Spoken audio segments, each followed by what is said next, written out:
Hai kawan-kawan perempuan, jumpa lagi di podcast Kesandung Kawin bersama saya Wita Wibisono Dan saya Chandra Widanarko yang akan mengantar cerita tentang perkawinan, pasangan, dan perempuan. Eh. Kami mau bahas ada kasus narasumber, tapi ini Bukan narasumber yang ini, ada. enggak, gini ada dua kasus. Ya. Yang satu kasus narasumber, yang satu lagi kami dapat dari Reels ya. Ya. Kasusnya selebgram. Kasusnya kocak. Jadi dia sekitar 4 tahun atau 5 tahun lalu menikah dengan heboh, dengan sempat viral pernikahannya karena pakai tema-tema Koreaan gitu lah, K-pop, apa drakor, pakai baju-baju Korea. pakai kalau ibaratnya pakai kebaya lah ya, kalau pakai Jawa-Jawa kan, kalau Kebayanya Korea. kebayanya Korea. Hankook. Ya, gue pikir Hankook itu merek itu loh, merek Armor. rice cooker. Oh iya. Iya kan? Nah, Jadi Hah? itu adalah impiannya para millennials gitu, yang pada suka K-pop itu kan millennials kan, dia apa Gen Z sih? nggak tahu lah. Ya pokoknya era ini apa pasangan muda ya. Karena menikahnya di Korea ya kalau nggak salah ya? Iya, mereka Iya. semuanya serba Korea, pokoknya viral Bener-bener lah kayak gitu. princess Korea gitu, yang era sekarang tuh orang lagi Korea banget, sehingga kayak di dalam dongeng gitu, pasangan di dalam dongeng yang Iya. kayak sempurna gitu. Dan Ternyata. tahu Februari ini mereka memutuskan untuk bercerai, pecah Aduh, kongsi. prihatin. Iya, jadi dan alasannya jadi yang menggugat cerai yang perempuan, dan dia bilang bahwa suaminya itu pemalas, tidak mau bekerja. Jadi suaminya selama ini juga ngaku punya bisnis fashion, tapi sebenarnya bisnis fashion itu adalah bisnis Ya, yang istrinya katanya punya ya. istrinya gitu. Jadi yang baik dimodali maupun dikelola oleh istrinya. Kira-kira gitu. Artinya dia dengan ketika selama perjalanan pernikahan yang belum cukup lama sebenarnya, kemudian dia memutuskan untuk udah gitu, karena lo males gitu, sebenarnya gue kerja. Istrinya ini pekerja banget. Kerja banget. Ya maksudnya dia dari uang ngonten Endorse itu, dan lain-lain. dia bisa kawin heboh di Iya. Eropa, di Korea gitu. Artinya kan serius uangnya. Kita ngonten nih. Nih, Curcol. masih bisa sih apa fakir subscribe. Nggak usah boro-boro duit, subscriber aja fakir. Fakir subscribe. Anyway, terus. Nah, jadi itu Maaf ya curcol. Jadi itu kira-kira seperti itu ya. Kira-kira istrinya memutuskan untuk cabut. Dan menurut gue sih seharusnya dari depan sebelum kawin itu memang sudah diomongin soal ini, atau mungkin Iya. mungkin udah diomongin juga kali ya. Kan ada juga kan cowok-cowok yang iya pokoknya iya deh, pokoknya gue iya aja semuanya asal kawin buruan gitu. Kan ada juga kan yang gitu. Jadi nggak mau ngebahas-bahas lah, kan capek saya ngebahasnya gitu. Kejadian kan nggak semuanya enggak gitu. Kamu berubah gitu. Berubah jadi kodok. Ya akhirnya ujung-ujungnya ini masalah ekonomi kan. Iya. Ekonomi rumah tangga yang mungkin secara pendapatan dia nggak terpengaruh. Karena emang dia kan penghasilannya besar kan, si selebgram ini katanya kan.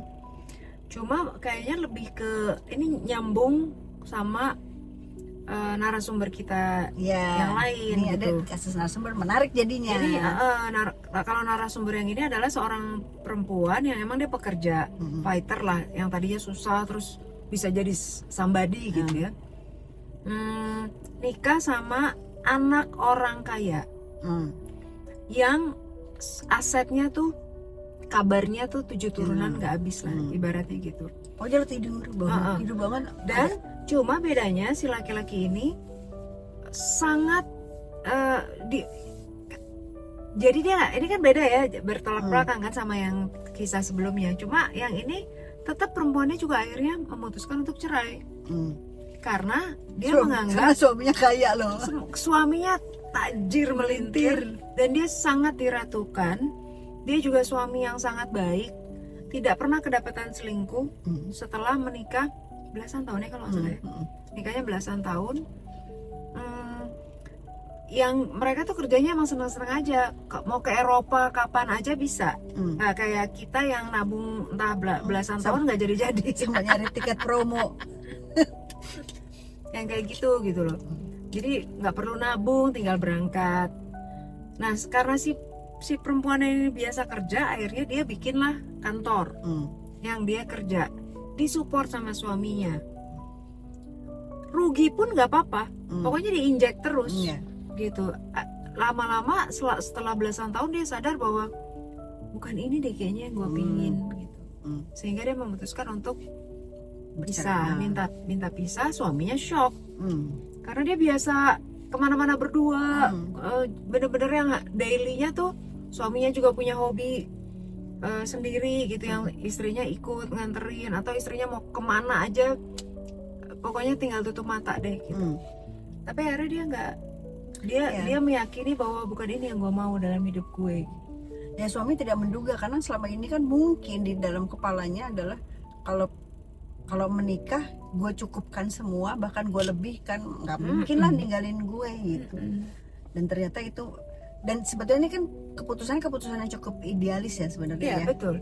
Karena gini, setelah dia menikah, setelah dia bercerai pun, sekarang hidupnya tidak berlebihan kan, tapi dia baik-baik aja, cukup aja, dan dia happy aja dengan kehidupan yang cukup, yang ibarat 1/1000 dari apa yang dia dapat dari waktu dia nikah dulu gitu. Iya, jangan-jangan tuh si narasumber kita itu memang memahami kata cukup aja.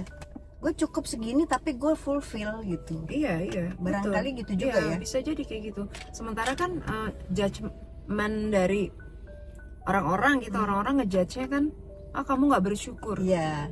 Kamu punya suami yang kaya, baik, tampan, keluarga terpandang. Udah lama gue nggak gitu. dengar kata tampan loh. Gue udah lama nggak dengar kata tampan, wes. Baby boomer lagi gue. jadi benar-benar kayak catatan si boy lah, ibaratnya. Ya kan, kaya, soleh, kuliah di luar negeri, terus soleh, maksudnya dia emang ini kan ke gerejanya rajin gitu, taat lah gitu. Pokoknya nggak ada celah sebenarnya kalau dari luar untuk melihat benar-benar cinta banget sama istrinya, benar-benar meratukan, apa-apa digendong, dari dia bangun tidur udah diurusin, ibaratnya gitu. Pembantu udah tinggal pembantu rumah tangga tuh tinggal gitu udah tahu udah datang gitu. ya. Makanya ternyata dia nggak bahagia juga ya. Dan kita nggak bisa ngejudge itu juga gitu. Betul, walaupun kalau gue gini, kenapa sih sayang banget gitu. Amat gitu. Sebagai kaum duafa kan biasa jadi kaum duafa itu udah sia-sia. Ya ampun, ya itulah hidup. Makanya balik lagi, ternyata tiap orang, kita ngomongin perempuan ya, ya emang beda-beda kan. Buat kita, buat kisah yang selebgram itu mungkin prioritasnya beda. Buat narasumber kita, uang bukan nomor satu, bukan yang utama. Gitu. Bener, dan urusan bagaimana seseorang bisa bahagia karena apa, itu benar-benar beda-beda, prioritas orang beda, menyikapi hidupnya beda-beda, kayak gitu. Gue bahagia kalau gue nggak harus mandi. Gue kalau harus mandi gue sedih, males. Gue bahagia kalau rambut gue bisa bagus tanpa ke salon, bayar salon. Oh iya, kan tanpa bayar salon. Kebahagiaan lain-lain kan. Ya udah gitu aja kawan-kawan perempuan, kawan perempuan yang nonton podcast ini. Kalau yang belum subscribe ya, please. Karena viewernya banyak tapi subscribe-nya kurang. Iya deh, kenapa deh? Kan nggak ketahuan loh kalau subscribe tuh, nggak ketahuan tahu. Jadi udah nggak apa-apa, subscribe aja. Pokoknya kawan perempuan, pikirin maunya apa dalam rumah tangga, maunya suami yang seperti apa dalam menjalani. Kita nggak bisa ngomong kayak gitu sebelum nikah sih, kan karena nggak kelihatan ya. Setelah nikah udah ngejalanin sekian tahun baru, oh laki gue begini, oh gue juga ternyata kok begini gitu kan. Iya, kita sendiri pun berubah. Betul, di mata suami. Kita sendiri pun bisa berubah gitu, tampak berubah karena nggak kelihatan. Betul, jadi ya mudah-mudahan saling sadar, saling sayang, saling sadar, saling paham saling apa paham. maunya. Sayang, lagu siapa tuh? Tahu udah cuma sepegar gitu, lu berpacu dalam melodi. Menurut Ya udah. udah. Yang penting bahagia, mari bahagia. Kawin pasangan semua akan lucu pada waktunya. Bye bye.